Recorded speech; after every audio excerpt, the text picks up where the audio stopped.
Programa 3. La célula, estructura y funcionamiento. Propósito. Que el alumno identifique a la célula como el componente básico de todos los seres vivos y sea capaz de diferenciar una célula procarionte de una eucarionte, así como identificar sus componentes. Hola, ¿qué tal? ¿Cómo los trata la vida? A mí muy bien, porque me da muchísimo gusto poder saludarlos en este programa donde hablaremos a fondo de la unidad más pequeña de la que estamos hechos todos los seres vivos. Ya sabes, plantas, animales, algas, hongos, microorganismos e incluidos estamos nosotros. Y me refiero nada más y nada menos que a la célula. Veremos su estructura y con esto quiero decir cada una de sus partecitas y su funcionamiento, o como quien dice, a qué se dedican. Sus tareas son muchísimas porque integran y hacen funcionar todos nuestros órganos, como los ojos, el cerebro, la piel. Todo está formado por células organizadas entre sí de manera diferente. Pero ¿cómo sucede esto? Son muchas las respuestas a esta pregunta, pero como siempre he dicho, lo mejor es comenzar por el principio. Todos los seres vivos están compuestos por células. Existen organismos, como las bacterias, que se componen de una sola célula, y organismos más grandes, como los peces, que están formados por muchas. Pero en todos los casos, en la célula se llevan a cabo todas las funciones que definen la vida, es decir, la reproducción, el desarrollo y crecimiento, la nutrición y respiración, y finalmente la muerte. Este sencillo postulado es parte de la teoría celular y resulta de varios siglos de estudios enfocados a los seres vivos. El descubrimiento de la célula fue posible gracias a la invención del microscopio, el cual nos permite observar con detalle objetos pequeños que no se distinguen a simple vista. El término célula fue acuñado en 1665 por Robert Hooke, quien observó cortes de corcho al microscopio y notó que estaba formado por pequeñas estructuras que parecían celdas, a las cuales llamó células o celdillas. Años después de la aportación de Hooke, y gracias a la contribución de muchos y reconocidos científicos, fue posible postular la teoría celular, sumamente sencilla pero de gran importancia para el estudio de la biología. Esta teoría establece que todos los seres vivos están compuestos por células. Toda célula proviene de una célula preexistente. Y todas las funciones vitales de los organismos ocurren dentro de las células. Esto se parece un poco a la clásica pregunta, ¿qué fue primero, el huevo o la gallina? Porque si de acuerdo con la teoría celular, toda célula proviene de una célula preexistente, entonces, ¿de dónde vino la primera célula? ¿Siempre ha habido células en el mundo? Pues la respuesta es algo que tú solito podrás sacar en conclusión viendo lo siguiente. Existen muchas teorías sobre cómo surgió la vida. Algunas dicen que la vida surgió fuera del planeta. Otras que en un mundo caliente, pero la más aceptada hasta el momento es la que postula que las sustancias orgánicas surgieron químicamente a partir de compuestos inorgánicos que se encontraban disueltas en los mares primitivos. Esta teoría fue propuesta por Oparin y Haldane en 1929, quienes afirmaban que la vida surgió hace unos 3.500 millones de años. En ese entonces, elementos como el hidrógeno, el oxígeno, el nitrógeno y el carbono estaban disponibles en el agua, formando una especie de caldo primitivo. Se trataba de un ambiente muy hostil. La Tierra era un planeta muy caliente, dominado por rayos y erupciones volcánicas, por lo que había mucha energía disponible en el entorno en forma de calor, electricidad, radioactividad y radiación solar. En estas condiciones, pero dentro de microambientes relativamente protegidos del medio hostil, se formaron moléculas cada vez más complejas que dieron lugar a proteínas y ácidos nucleicos, como el ADN y ARN. Con el paso de cientos de miles, quizá millones de años, empezaron a formarse membranas como la membrana plasmática y los demás organelos celulares. Los ácidos nucleicos existen dentro de las células de todos los seres vivos y contienen la información necesaria para formar y mantener un organismo. Se dividen en dos tipos, el ácido desoxirribonucleico o ADN y el ácido ribonucleico o ARN. El ADN es una cadena doble, en donde cada eslabón está formado por un azúcar, la desoxirribosa, una base nitrogenada y un grupo fosfato. Ambas cadenas se unen por puentes de hidrógeno, que son uniones débiles pero muy abundantes. En el ADN encontramos 4 tipos de bases nitrogenadas: adenina, citosina, timina y guanina. Cada una de las células de un organismo contiene la misma información genética, pero sus características particulares varían de un organismo a otro, y más de una especie a otra. Así, las células de los animales son diferentes a las de las plantas, y estas a su vez son diferentes a las células de hongos y bacterias. Dentro de un mismo organismo se pueden organizar diferentes tipos celulares, que varían en forma y en el tipo y cantidad de organelos, aunque el ADN de cada uno de ellos sea exactamente el mismo. En los animales, por ejemplo, tenemos células de la piel que son completamente diferentes a las células de las neuronas de nuestro cerebro o a las células que conforman la sangre. Una neurona es una célula del sistema nervioso y aunque en esencia está formada de lo mismo que nuestras demás células, pues no se parece a las que forman la piel de nuestras manos o las del hígado. Afortunadamente, porque si no yo creo que pareceríamos esponjas de mar. ¿Ah? En fin, esto mismo sucede con otros organismos como las plantas. Así, las células que almacenan nutrimentos son completamente diferentes que las que actúan de sostén. Y tan es así que mientras la función de las células de almacenamiento es mantenerse vivas y almacenar compuestos, la función de las células de sostén implica endurecer su pared y morir para poder funcionar. Vaya que es drástica la división de funciones celulares. Pero la división básica de las células se da entre las llamadas eucariontes y procariontes. Veamos por qué. Las células que contienen un núcleo rodeado de una membrana se llaman células eucariontes. Este nombre proviene del griego y significa núcleo verdadero. Todas las células animales y vegetales son células eucariontes. Las células que tienen un núcleo que flota libremente por el citoplasma no tienen citoesqueleto, mitocondrias, cloroplastos ni otros organelos con membrana se llaman células procariontes. Las bacterias son células procariontes. Los organismos procariontes unicelulares son los más variados, abundantes y antiguos de todos, lo cual no significa que sean menos evolucionados que los eucariontes. De hecho, aparecieron primero en el tiempo y han evolucionado desde entonces.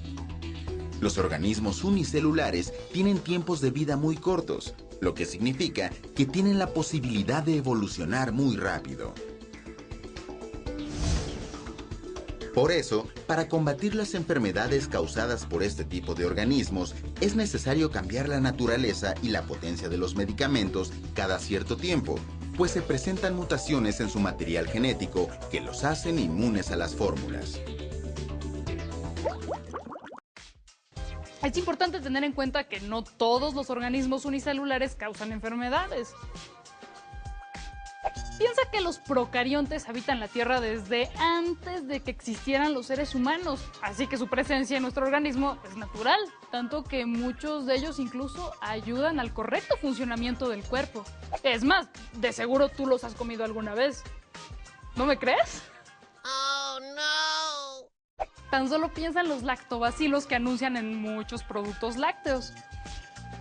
¿A que sí los has comido? Pues te tengo noticias. Metiste a tu organismo bacterias. Pero muy afortunadamente para ti y para mí, lo peor que nos puede pasar es que nos ayuden en la digestión. Fiu. Los procariontes habitan todo tipo de ambientes. tanto acuáticos como terrestres. Son organismos con una gran capacidad para sobrevivir. De hecho, hay lugares en la Tierra tan calientes que se creía era imposible hallar en ellos vida, pero se han descubierto bacterias que habitan en estos inhóspitos lugares. Los organismos que viven en ambientes extremos se denominan extremófilos y tienen características especiales que les permiten habitar este tipo de lugares.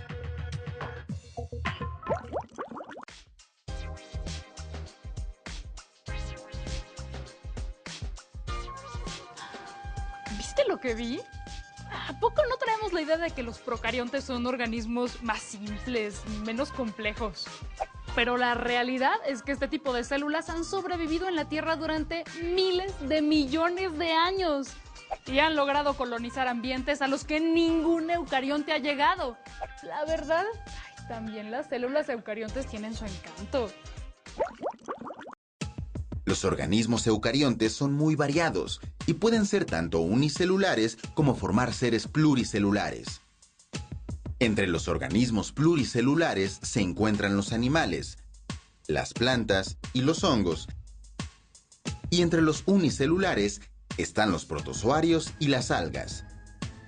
Aunque todas estas son células eucariontes, su estructura es muy diferente dependiendo del grupo del que se trate. Las células de plantas, algas y hongos presentan una pared que ayuda a mantener su estructura y a proteger su interior, pero en cada caso su composición es diferente. La pared de las plantas está compuesta de celulosa, mientras que la de los hongos es de quitina, y la de las algas puede estar compuesta de glicoproteínas, polisacáridos o dióxido de silicio. Antiguamente, los hongos se clasificaban dentro de las plantas, pero no están equipados para llevar a cabo la función fotosintética.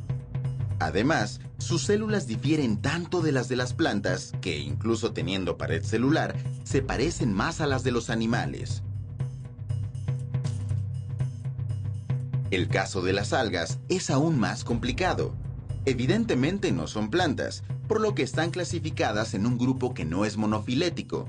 Esto significa que sus miembros no necesariamente tienen una relación evolutiva entre ellos. De hecho, las células de algunas algas se parecen más a las de las plantas, y otras tienen mayor semejanza con las de los hongos. Las algas pertenecen al reino Monera, al que incluso se le llama reino basura, porque comprende muchos organismos que no pudieron clasificarse en ningún reino. En el reino Monera se clasifican un buen número de organismos procariotas, pero a diferencia de ellos, las células de las algas sí tienen organelos, que son todas estas estructuras que se encuentran en el citoplasma de la célula eucarionte. Echemos un vistazo.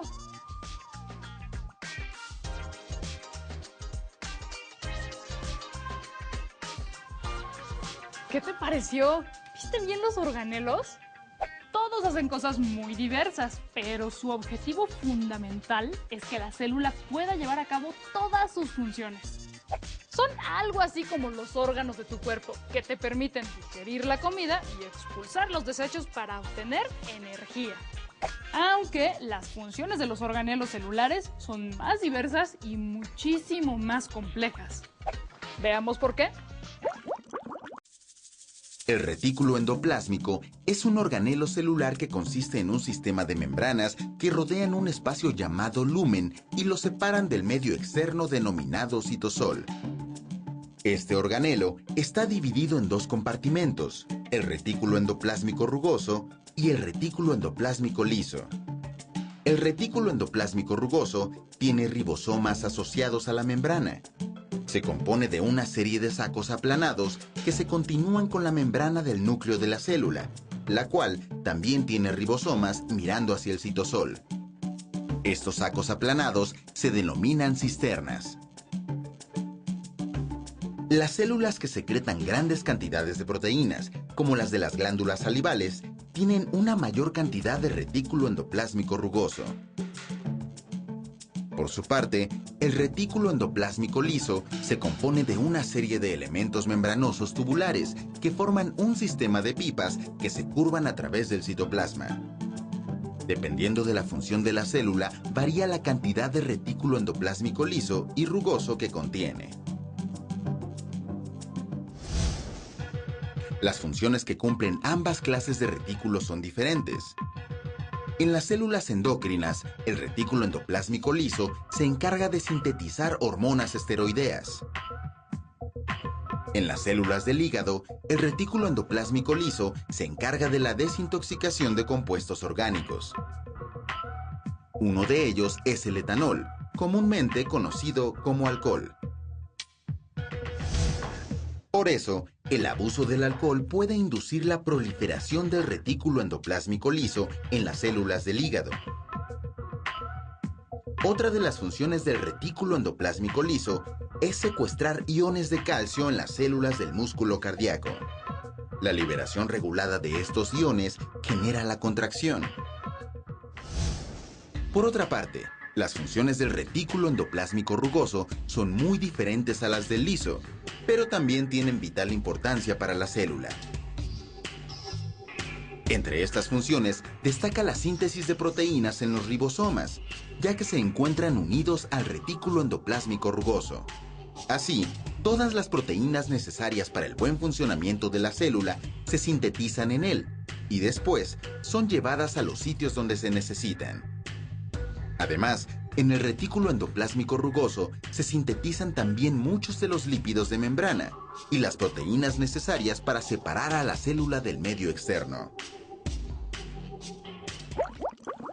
Se podría decir que el retículo endoplásmico sería algo así como una fábrica de ladrillos que, una vez fabricados, se transportan en camiones al sitio de construcción.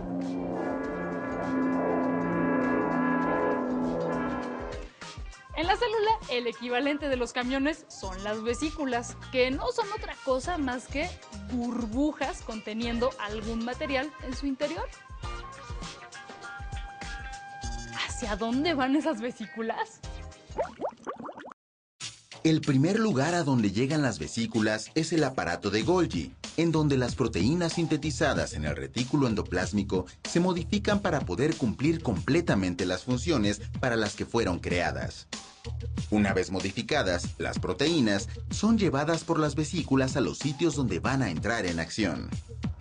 De esta manera, el aparato de Golgi se encarga de empacar los materiales para su distribución hacia el resto de la célula.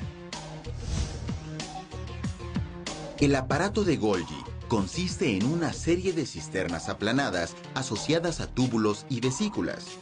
Estos sacos o cisternas están aplanados y apilados unos sobre otros, formando una pequeña curvatura, por lo que su aspecto es similar al de una pila de platos soperos. Se divide principalmente en dos secciones, la sección cis y la sección trans. En la sección cis se seleccionan las proteínas que se van a regresar al retículo endoplásmico y las que pueden continuar su camino hacia la parte trans. En la sección trans se dividen las proteínas en diferentes tipos de vesículas que las llevarán hacia su destino.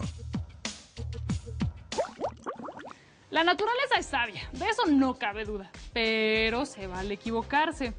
Y si es en algo parecido al servicio postal, pues con mayor razón. Al igual que cuando el cartero entrega en tu domicilio la correspondencia de alguien más y tú se la regresas, se cree que por error se entregan proteínas al aparato de Golgi y este las tiene que regresar al retículo endoplásmico. En realidad es mucho lo que se desconoce del aparato de Golgi, sobre todo porque su descubrimiento es muy reciente y casi incidental. Y a lo mejor los equivocados son los científicos al pensar que algún organelo de la célula puede cometer errores. En fin, ya el tiempo lo dirá. Mientras tanto, veamos otro de los organelos de la célula, las mitocondrias. A diferencia de otros organelos celulares, las mitocondrias son de gran tamaño, incluso pueden ser más grandes que muchas bacterias. Esta característica la comparten con los cloroplastos. Por eso, se cree que originalmente fueron bacterias ingeridas por una célula más grande y y crearon una relación simbiótica que se mantiene hasta nuestros días.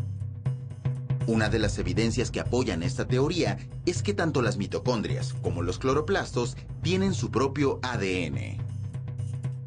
La función de la mitocondria en las células eucariontes es oxidar carbohidratos para obtener energía en forma de ATP, de cuyo proceso eliminan dióxido de carbono y agua. Este proceso se llama metabolismo oxidativo o respiración celular, y a partir de él se obtiene la energía necesaria para todas las actividades que realizan los organismos. Cada mitocondria está formada por dos membranas, una interna y otra externa, separadas por un espacio muy pequeño. El centro de la mitocondria está ocupado por una sustancia homogénea que llamamos matriz. En la matriz se encuentran las enzimas necesarias para que la mitocondria produzca ATP, la molécula energética. La membrana interna forma pliegues hacia el centro de la mitocondria que se prolongan al interior, pero no forman compartimentos. Las partes más profundas de los pliegues se llaman crestas mitocondriales y es allí donde se sintetiza el ATP. Ahora veamos una parte que solo las células vegetales tienen el privilegio de tener. Me refiero a los cloroplastos, los responsables de un milagro llamado fotosíntesis, en el que, como ya sabrás, se obtiene una molécula de glucosa y 6 de oxígeno a partir de 6 moléculas de dióxido de carbono y 6 de agua, utilizando la energía solar que es captada por el pigmento denominado clorofila. ¿Te suena complejo? Pues en realidad es algo muy sencillo para una función que permite a las plantas ser los únicos seres vivos que producen sus propios alimentos, lo cual las convirtió en la base de los nutrimentos de todos los demás organismos que habitan este planeta.